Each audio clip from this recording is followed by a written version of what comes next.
You are listening to Chi Conversations, a podcast about anything and everything that matters to Chi Omegas.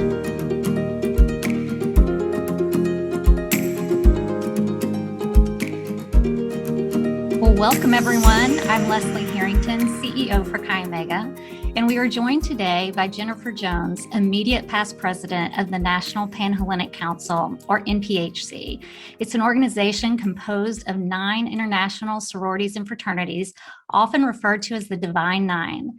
Jennifer, who goes by JJ, is a proud member of Zeta Phi Beta Sorority Incorporated. She lives in Dallas, Texas, and professionally, she's been in higher education for over 30 years. She currently serves as the executive director for student development at SMU. JJ, thank you for joining us today. No, thank you for having me, Leslie. It's so good to see you. Oh, good to see you too. I think, we've talked, and as you know, Chi Omega is committed to opening dialogue with our campus community members. And we want to learn specifically, how can we be better citizens, better friends, better allies to one another? We know that starts with building trust and getting to know each other on a deeper level. So full disclosure, this is not our first conversation. You and I have had a number of JJ and Leslie sessions, as I like to call them. And one thing is for certain, you are a lot of fun. You're an absolute hoot. You are a hoot. And trust me when I say this, that, in Chi Omega, with our mascot being the owl, being a hoot is like the highest compliment we can get. I accept that. Yeah. So I want you to tell us a little bit about you and how you came to love sorority. Oh my gosh. Okay. So I was born in a manger. No, let's see. So where can I start? I guess starting where I started and was introduced to a sorority is when I attended Prairie View A&M in Prairie View, Texas, many moons ago. Had no clue of what sorority and fraternity was.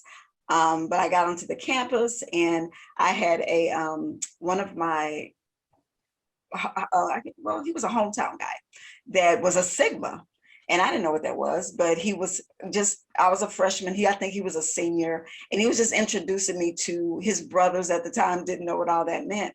But then I began to just kind of observe them and begin to learn from them, actually, literally Sigmas, not the Zetas, because I knew them before I actually even knew the Zetas. But then I began to see the work that they did on campus and within the community. And where Prairie View sits is a rural area. There's a lot of low-income individuals that live in that area, very small town that is surrounded by Prairie View. And so I saw that and I was inspired by that. And I began to learn what all of that meant. And I think for me to get involved, I had to first match who I was, my values with the organizations, because at the time, Prairie View had all the Divine Nine because it's HBCU. And so really what attracted me was the difference, I guess, is one of the principles about Zeta was it was finer womanhood. Mm-hmm. Like basically all the organization does community service and those kinds of things and, getting into the Black community. But that finer womanhood thing just struck me, and just finding out from the membership, what does that mean for you? Like individually, what does that mean to you? And there was a connection there. Being a finer woman. And I looked at some of their members that was professors on the campus and the work that they did and what they did within the community. I was just inspired by that. And so it was just a natural fit for me to be a part of that organization in particular, but then doing the work that the organizations was doing. That community service piece was it for me. They did it, and it wasn't, and I think there's a difference between community service and serving the community. And I think Zeta served the community. And here's my difference, JJ's difference, is that when you do community service, it's more of a photo op. You go in, you hang with the peeps and you take a picture and you leave. But when you're servicing the community, that community changes because of your presence there. And so that's what I'm into. I'm about changing the lives, the experiences for those that don't have the advantages that I do. And I think that that's what sorority and fraternity does. Particularly with the Divine Nine, that's what we do. We are on the grounds in the communities. We're doing the work. So that's where I fell in love with sorority, and I'm just like, oh, this is cool. And then that sisterhood thing, that was just an ad. That was just a ad. That was value add. To be surrounded by like-minded women, and no matter where I go, there's somebody that's a part of that organization that reaches out to you just because you are a member. And if they know that you're there, they do stuff for you. Like they welcome you. They're there if you need anything. I love that. I really love that. Organized niceness. Wow. I mean, I love all of what you're saying. I mean, serving the community, that's such an important distinction. Who doesn't want to be a finer woman?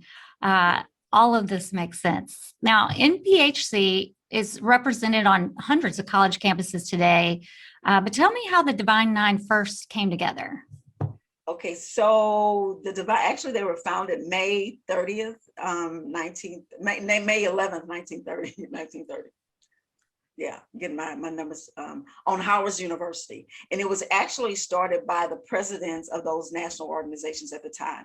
And there was only 5 that originally started in NPHC. And then as the years went on, they began to bring everybody into the fold. And for years, it was only 8 organizations until 1997, when Iota Phi Theta was inducted into the NPHC, and they were founded on Morgan State University in 1965. So they had been around, but it wasn't until 1997 that they were actually entered into the NPHC, or what's now the Divine Nine.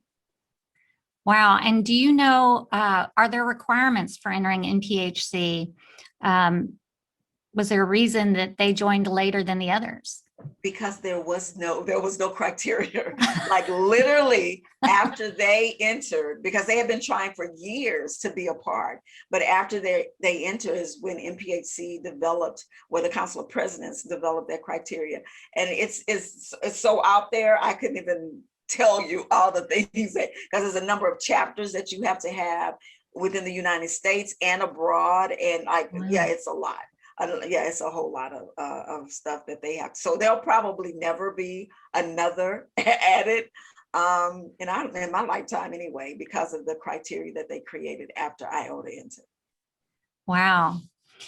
Well, one of the things I learned about you when I first got to know you is that you really thrive being outside of your comfort zone, even if it wasn't part of your original plan. In fact, I think you actually seem to live for experiencing things outside of your original plan. I mean, you have been to the White House 7 times. I don't know anyone else who can say that. Have you always been so brave, or was this kind of part of your development over time? Oh my goodness. And nobody believes this, Leslie, but I am an introvert. I am an introvert in an extrovert body. Yeah. I totally am. And I grew up that way. I'm the second oldest and the oldest girl in my family, my siblings. And I was always the one that stayed in the house and just chilled out with my mom. I just can't believe it. So I never would have thought that I would be where I am, like never in a million years, because I would even go to conferences and be like, how are they doing that? Like, how are they speaking to these crowds of people? So that was not me. That was not me ever. I was the one that liked to read, like to sit in the house, cook, and just have conversations in my head, which I still do that. But I became my number 1 fan, the president, vice president, and secretary of my fan club, probably right after my mother passed away. So when I was going into my junior year of college at Prairie View, my mother was diagnosed with cancer. And my little sister was 8 and my little brother was 16 and still at home with my mom. And my other 2 siblings were in college and one was married. And so and then my mother was very, very, very, very close. And so I don't call it a sacrifice. I did the right thing by coming back home to be with my dad and to take care of my mom. And she passed away 4 months after her diagnosis. And I literally, she died on the day after New Year. So it's January the 2nd. And the January the 3rd, I think she was buried like 3 days later. And that day after her funeral, I got in the car. I had someone drive me to Prairie View to register me for the spring semester. And as we were driving back, I was just thinking in my head the whole time, because that's my space. And I said, what are you doing? Like, your sister, your brother, and your dad are still there. Like, what are you doing? And so I changed my mind on the drive back and said, no, I have to make sure that they're okay before I could even think about me. And I think at that moment is when I began to develop my voice or my inner me, or come to know who JJ really was, because I had to be there for that little 8-year-old girl that didn't have a mom and looked up to me, always looked up to me. And so I found my voice. I found my inner me. And when I found her and introduced myself to her, we have been best buds ever since. Let me tell you, like, we have gone a long way. I mean, even in that learning and growing and developing who I was as a woman, as a being, I literally still had those. I still had a little fear inside of me and the things that I did. But one of the things that I never would say was no. Like, when an opportunity came, I would always say, okay, because somewhere I was still wanting to learn, grow, and figure those things out. So I've always been inquisitive about things. And I've never been a complainer, ever. That's not my thing. Because if I can't fix it, I'm going to complain about it. I need to be about it, talk about it, work it out. Like, that's my thing. Like, if there's something wrong, I'm going to help try to find a solution, which is how I came to be a part of the NPHC president. For 10 years, nobody in their right mind would ever do that again, ever. And it's always because I stayed for 10 years, because the day that I was elected, like within the next month or so, the Council of Presidents restructured NPHC, like totally took it apart. And it was a bad thing at that time, because there was no floor plan to what do you want, in their head, they knew it, but it was up to us, the board, to figure that thing out. And the board of about 8 ended up being me and the executive director, to kind of hang on and make sure that NPHC survived. And it did, after years and years, and the support of the Council of Presidents over the years began to understand and see that the total restructure could have been done a totally different way. And so we spent a lot of time rebuilding. We didn't get our constitution ratified, the new constitution, to fit the new structure until 2013. And the restructure happened in 2007. Wow. Yeah. So that was a long time. And so at that point, 2013, when we had a document that we could work through, and all this other business was still going on, we had councils was in a rage, because they had more control over the direction of NPHC. There was elections. I was the last elected president and the first appointed by the Council of Presidents. So there's no longer elections. So the councils were like, well, we don't have any buy-in. Why should we do this? Why should we do that? It was a tough time, but we persevered through that. And we're here today. I'm no longer the president. I'm the immediate past president. Actually, when I was going out of office, they created my position because I know we just need some continuity. I'm like, yeah, right. You just needed me there. But I learned so much by being in that role. And I was in places, like you mentioned, I was in places that I never in a million years would have thought that I would be in. And I'm just humbled by that. I'm even humbled by that today when people come in my office, because there's a picture of myself and the Obamas right behind me. But they come in my office and it's like, oh my goodness, you did this. And if they're looking for opportunities, or, I use my network a lot. And if they're interested in things, and I'll just say, oh, I can call this person. They're like, how do you know that person? It's because I have truly been blessed in my life. And as I look over my life, I'm just like, if I was to go today, I would be so satisfied, because I've done things that I never would have imagined I would have done. And with that, I've been able to bring my family along, and they've been able to see me do these things, because I have 4 kids. And to be able to see me and witness me, to go outside of my boundaries, outside of my comfort zone. And they know, even if I can talk in a room of 1,000 people, and still the only thing that gets me through is I have had the pleasure of being my authentic self since I found her. And I think that that's what allowed me to do the things that I do, because I do not change this, no matter where I go, no matter who I come in contact with, because that would be a mental health problem if I'm just flipping and flopping. So I'm comfortable with who I am, and I'm also growing in that. Like I never find myself settled with me. I'm comfortable with me. I love me. I really love me. I even have theme music. Like I absolutely have theme music. And I Oh, play it all the time. And students know that if they play this song, no matter where I am, I break loose. So it is so empowering to me. And I know even though it has a great beat and I dance and I love to dance and do all that, I love that. But the words, when it talk about I like what I see when I'm looking at me when I'm walking past the mirror, that captured my heart, my presence. I mean, when I hear that song, I literally, I just well up and it makes me move, but I just well up like that. It is so empowering to me because from whence I came, the little person that just kind of stayed to herself, and quiet and, thought in my head what I should have said. Oh, I'm just amazed by that. And I'm empowered by the beat of that song. And it gets me going. It keeps me going. And sometimes I can have a hard day and I'm sitting in my office. I will turn on my theme song and everybody in this suite will come out. Oh, JJ's having a moment. And we just started in the space. And it's uplifting. And people tell me, oh, they like, JJ, you're so inspiring. And I'm like, really? Like I'm just being me. And if I can pour into somebody's day just by being me, oh my gosh, like that is the greatest thing that I could ever do in my life. Just my presence, and you say that just by me being here has done so. Oh my goodness, it doesn't get any better than that at all. well, I bet somebody tells you that every single day, JJ. You are so impressive to me. You telling that story about your mother, as heartbreaking and hard as that was, what I'm noticing is that you matured. You grew up really fast going through that. And you came across on the other side more mature, more developed, with so much wisdom. And it all came out of fear. Yes. But it ended, the end result was good.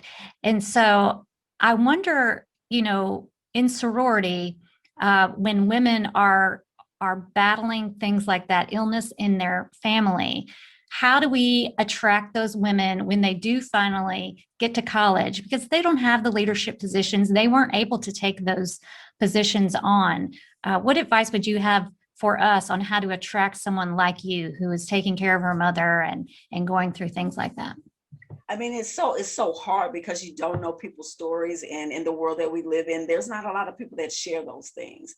I mean, but I think that the way that you market yourself, and that we're a sisterhood, and what does that mean?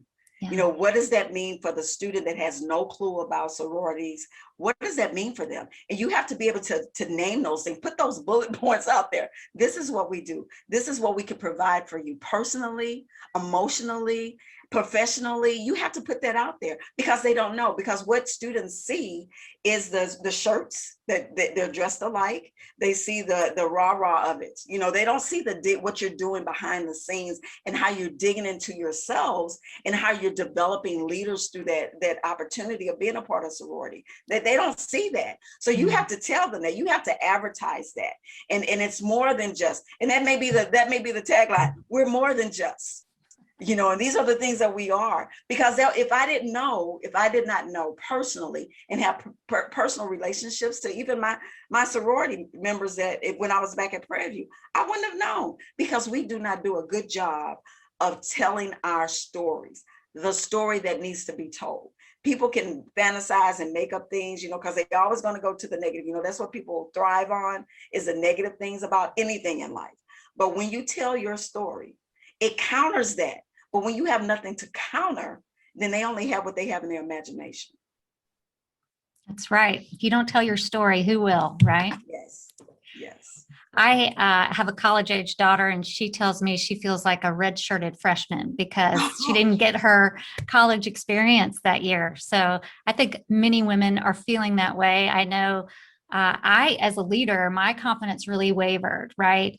For the next pandemic, Chi Omega is very prepared. I've got a nice file for the next CEO for that, right. But none of us knew how to prepare.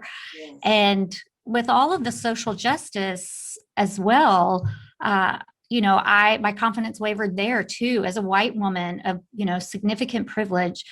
What advice would you give to Chi Omega collegiate leaders who truly may be feeling not as confident right now, and they really want to learn how to become better allies to women of color in their chapter and on their campus? What would you tell them? That's a great question, because after all of the social justice issues last summer, I took it upon myself to meet with our Pan-Hellenic president and had a conversation with her, because what I saw is that, particularly for women, we don't talk. White women and Black women do not have real, true, deep conversations and know each other on the levels that we can feel comfortable. And so and I said, I am willing to have conversations with whoever would invite me. And 4 of the organizations here at SMU, Pan-Hellenic organizations here, took me up on that. And I went into their chapter meetings, and we had a conversation. And it was simple, and they had wonderful questions, and it was in the height of all this stuff, because it was in the fall, right after the summer.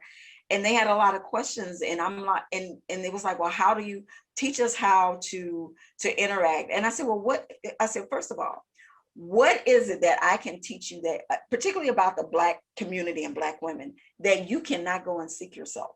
Like, what is it, what is that? So I had to get them out of that mindset of that you have to have this community of people to come and teach you about them. Like, you don't have to have that. I said, because I think that's where the problem is. You need to come at the level that you are. So what is that level? You are a student here at SMU. There are Black women that are students here at SMU. You probably have Black women in your classes here at SMU. Start there. There's a commonality there. We are students. We are all Mustangs. We are here in a class together. That's where the conversation starts. Mm-hmm. Like, what did you think about that test? Well, did you do this? That's where it starts, because it's about building relationships. You can't get to the nitty gritty until you have a relationship with somebody and they feel comfortable enough to go to the nitty gritty, where it won't seem like it's rehearsed or that there's boundaries on what you can say, and your conversation is limited because you're intimidated or you feel defensive. Like, no, it starts with the relationship. You build those relationships with individuals, then that's where, and it's one person at a time. Well, it's one person at a time. And when that happens, that person is going to tell their people, me and so and so and so, had this wonderful conversation about, pique people interest. And that's what it's all about. One person at a time, but it's about building those relationships, because when I am comfortable with you, I will ask you anything in the world. And it's not I'm not trying to be offensive. It's just, I want to know. And I can receive that. And I even told the women, I said, whatever you want to know, ask the question. Just tell me, what is it? And we had some great laughs about things that was just like, okay, that's weird. Let's talk about that. But it's just being open. It's just opening yourself up to invite. Because the only thing, and I told the students this, the only thing between me and most of the women that was on the Zoom that night, but between me and you, is that the amount of melanin that is in my skin. I said, I think about that. People are basing their relationship or lack of because of the amount of melanin. If you never saw my face and we was on Zoom and I kept my camera off, we would be, if that's what it takes for us to build relationships, close your eyes. And we can just walk in the room. But that's the only thing that limit us from going there. And I totally do not understand that. I will never understand that, because the way I look determines whether or not you will approach me, the way that you think about me. I don't understand it. I totally don't understand that. And what we have to get over that. Like, we absolutely have to get over that. And it's like it's embedded in our psyche. Well, that person, you have all of these stereotypes and all of this stuff in your head, until you lived it, it don't exist. So I do not live vicariously through somebody else's experience. So if you had a bad time with a white woman, that was your experience. Y'all both was probably in the wrong, but we're not going to even go there. But that's not my experience. And you can't make me, and it's hard, that group thing. Yeah. It's hard for people. It's hard for people to let go of that. I want to be included. And because of that, because I want to be included, I will lay everything that I believe in down. Everything. And I have told everybody in the world, I will never change who I am to make you feel comfortable. I will make you feel comfortable naturally, but I'm not going to change me to make you feel comfortable, because I would not expect that of you. Ever. Well, what you're saying to me is so simple yet so complex for us. We overcomplicate things. Yes. And I think, especially young women, it comes from a good place. They don't want to offend, but really we have the tools to just get to know someone, be their friend. You know how to do that. In fact, we are the experts on being someone's friend. It's just that easy. Exactly. And one of the questions with JJ, we're getting ready to go into recruitment. How do we recruit women of color? I said, well, how do you recruit white women? Yeah. Like, what was the difference? Like, why is it a difference? The same way, the same way, because already, not for everybody, they're going to feel the difference anyway. And if you make them feel more difference by calling out their difference, that just makes people feel uncomfortable. So whatever you did for everybody else, you do the same for everybody else. Well, and that's interesting because, I think one of my questions for you is, where do you think the most well-intentioned women fall short when it comes to allyship? Do you even like that word? Or do you think that it makes it more called out than it really should be? I think it's called out more than it really should be, because now you're categorizing relations. Like that is so mechanical to me. Like just naturally come to know me as an individual. And it's like, if you weren't Black, I wouldn't be your ally. Or if you didn't have a big pinky toe, I wouldn't be your ally. Like, what is it? I think it's too much. I think it's been overly used a lot. Like, it's just, yeah. I mean, and people just go with things and make up stuff. I was at a conference. I cannot remember the phrase that this woman said at this conference. We had broken into small groups. And I said, where did you get that from? And it has something to do with Black people. I said, where did you get that from? She said, well, I read it in so and so. I said, you just decided to use it. I'm like, don't just buy into something because somebody put that thing out there. Like, she could not explain to me what she was talking about. So it was how we come up with these latest, greatest phrase, and we put a title on everything that happens in our lives. And she just owned that thing. And it was something new she had read a couple of weeks ago. I said, so you just start using this phrase that, why? Phrase du jour, yeah. Yeah, I'm like, why? Like, I don't understand that. Everything doesn't have to have, you don't have to compartmentalize everything. Like, it doesn't, because then people get uncomfortable. Like, people don't have conversations because they don't want to be politically correct, and because they're politically correct, they're morally wrong because it's just so much. Like, people are afraid to talk because they don't want to offend somebody. And if I say good morning, somebody may not like that. Like, why did you say that? Because we don't say that for what?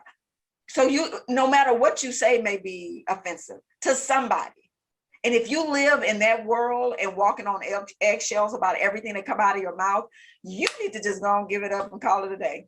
Because I'm just like, I can't live like that. I'm never trying to offend. Something, I'm not trying to offend you. And if you get offended by you not calling me by my middle name, did you tell me to call you by your middle name? How am I gonna know that? And then people think that things are so automatic because somebody, like in the pop culture, if there's this thing that's out there, everybody thinks that, oh, that's everybody's thought. That's everybody's mind. Everybody don't feel the same. Every Black person, Black woman don't think like I do. They don't, and I don't expect them to. Individually, love me, respect me for this one little individual, one person, JJ. I did not have a twin. And even if I did, they had their own stuff. It was just one of me that marked the McDonough board on December the 23rd. One, treat me as that one thing. Precision people. I want you to precisionize me, just one person at a time. And when you build those relationships, one person at a time, the power in that. The freedom in that, the freedom to know that, okay, I don't have to, because I learned this from you, I need to pass that on to the next person that looks like me, act like me, that we're the same. You don't have to do that. One person at a time. Well, I like that. You show so much grace talking about all of these topics that it makes people feel relaxed. It breaks down the barrier. We can exhale because we are not walking on eggshells, and we can say things because we are not trying to offend, and you know that's where we're coming from. That said, not everybody is as graceful as JJ, and we know that we still have lots of work and lots of evolving to do. But let's step into the shoes of 105-year-old JJ. You're 105. What are you most excited about when you think about the future? What does 105-year-old JJ see when she returns to her college alma mater at Prairie View for homecoming? What I see is those big old RVs that they bring in the parking lot. That's what I see. But I see much of the same. Yeah. Because of these barriers that we put between ourselves and in ourselves. And because I think about, even within fraternity and sorority life, I was on the NASPA work group that was dealing with fraternity and sorority life, that we just created this document that's going to go out at some point. But it's the same conversation that we have had for 25 years, I know, since I have been involved with NASPA. We continue to do the same things over and over and over. And people are afraid to step outside the norm. They are afraid to bust that door down and do something different for whatever reason, whatever. And they hold on to this stuff because the world is evolving, but we just don't want to evolve with it. And those people that try to revolve, they're hindered because of all the people that don't want to change. So I see some of the same things. And I'm going to go there at 105 with my cane and my go-go boots. And I'm going to say, y'all still doing the same thing y'all were doing 959 years ago. Let it go. Let it go. Let it go. We can't be in bondage of our fears. We hold our own selves in bondage, our own self, but not thinking outside the box because we're just afraid. Let me tell you, fear almost silenced me. But I try to think about, had my mother not passed away, what in the world would I look like? Like, what would that have been like? I have no earthly idea. A whole different trajectory. Whole different. I would have never left that little small town in Orange, Texas, because I wanted to be with my mother. I would have never left. But even in growing up, I knew I didn't fit in. And so there was just that predestination. I believe in it.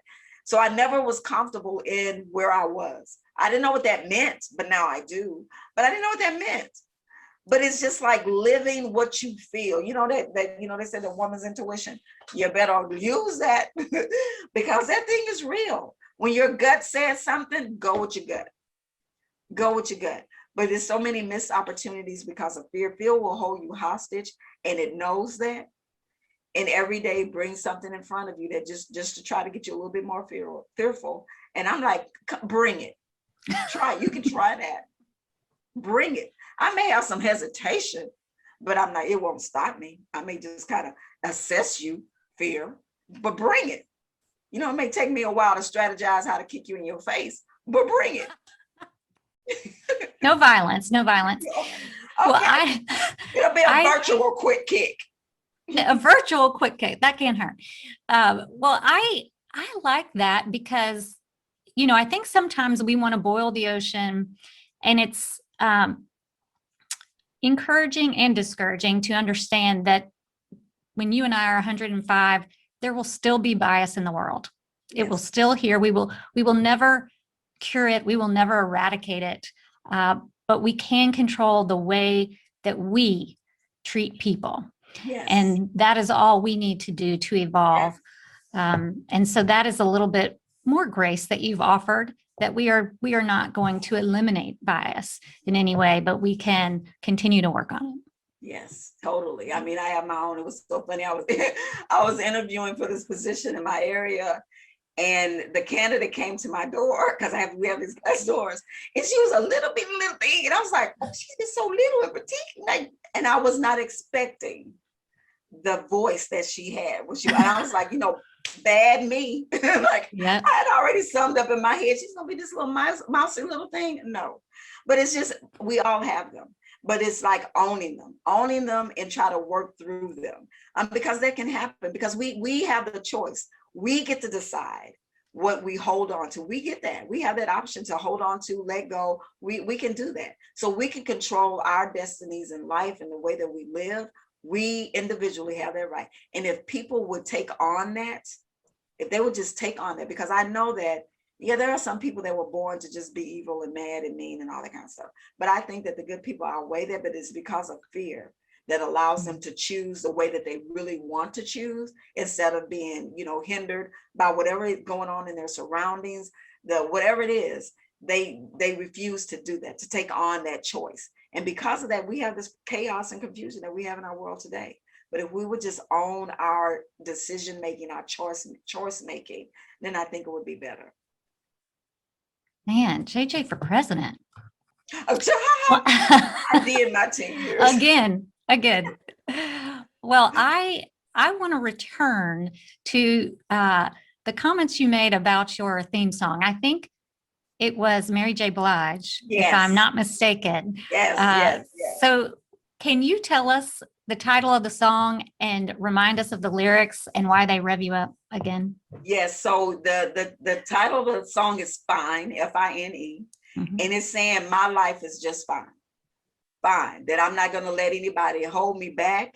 I'm not going to let anybody just control my destiny. But the really tagline of the song is, I like what I see when I'm looking at me, when I'm walking past the mirror. And if I like what I see when I'm looking at me, when I'm walking past the mirror, you have overcome everything, because you got to get comfortable with self before you can get comfortable with inti and have inti relationship building. And so now I can walk past that mirror like, hey girl, what's up? Look at you, girl, look at you. So yeah, I love it. I love it. And then I think when I hear those words, I think about from whence I came, because it wasn't always like that. And I just can shed that. Every time I play that song, I can shed that, whatever that I was feeling at the time, all those years that when I was just hidden from myself, I can just, I'm free. Like I am free to dance and be fine. Like I'm gonna be fine. I won't change my life, I'm fine. That's the lyrics. I won't change my life, because I'm fine. Well, now I'm fired up. And when you have that mindset, when you see the wrinkles and the imperfections in the mirror, they were all part of the journey, right? And you got to celebrate that. But who made them an imperfection? Who named it? Who made Good that point. up? Who? Well, I'm not buying me. into that. I'm not buying into nothing somebody makes up every day. People make up stuff every day. You get to choose what you gravitate to and what you make a part of your life. No. I'm fine. Ain't nobody gonna change my life. I'm fine. No, who says that? Who sets the standard? Who? Well said. I forgot I can't be violent, but I need to have a conversation with them. Like, really? You do. Good redirect. Yes. There are no imperfections. Yeah, there's no such thing. You are wonderfully and beautifully made for a purpose. No matter where you are in your journey in your life, you are meant to be that way. And you need to live in that truth, own it, and celebrate it, because you are fine. Fine, fine. Well, now what I want is for you to live in my mirror and tell me that every morning, if that's okay. I love it. Well, what else does JJ want to share that I haven't asked you with Chi Omegas nationwide, old and young? Chi Omegas, y'all brought me this big old tree that I have over in my office. What can I say? I mean, if you call yourself a sisterhood, if you are a true sisterhood, be that. And your sisterhood goes beyond the boundaries of your organization. It goes beyond that, and live that. So it's not just in that little, that little organization. It's beyond that. Be bold, be gracious, and step outside that circle, because you have sisters all over the place, and they are just waiting to engage and be a part of you. So just open the door, welcome them, but you got to tell them your story. I love that. Well, JJ, I can't thank you enough for the time that you've spent with us today. You've been delightful. You made the hoot come true. You have been such a hoot. And the information you've shared is eye-opening for me and inspiring, and I know it will be for everybody else. I plan to visit Dallas very soon so that you and I can have lunch. And then I hope when you travel next, maybe you'll come to Memphis and I'll treat you just to the best barbecue you've ever had in your life. I will come to Memphis. We actually had our last NPHC conference, face-to-face conference in Memphis. Is that right? Yes. Okay. 2000 and what's this? It's 19. Well, it's time to come back. It is. Yeah. Please do. And don't let me find out you've been here without calling me. No, I know. Yes. Sister, I will be there to see my sister. All right. My sister in Greekdom. Greekdom. I love it. Thank you, JJ. Thank you.